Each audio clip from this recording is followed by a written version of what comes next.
Welcome. In this video, we are going to take a brief look at spectral lines and quantization.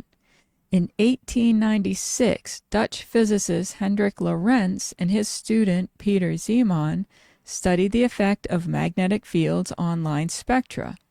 They found what is now called the Zeeman effect. This effect involves spectral lines being split into two or more emission lines by an external magnetic field.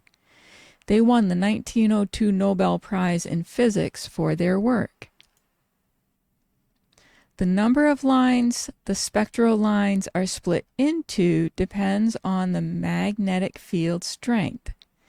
The implication is that the quantized energy of the orbit is affected by the external magnetic field. This causes the orbit to have multiple discrete energies and not a single energy. With no external magnetic field, the spectral lines are doublets as shown in the top part of the figure. Doublets sound like it means there are two lines present.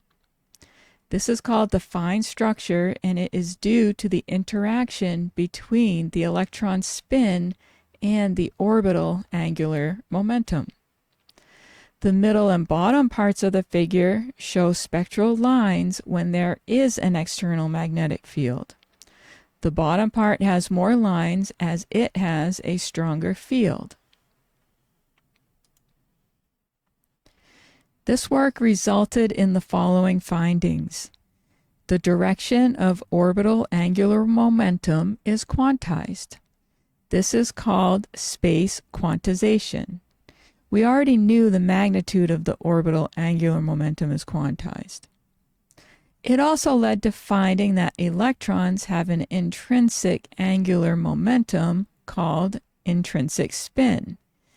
That is quantized in magnitude and direction, just like angular momentum is. I hope this was helpful. Let me know in the comment section if you have any questions. Thank you for watching, and I'll see you in the next one.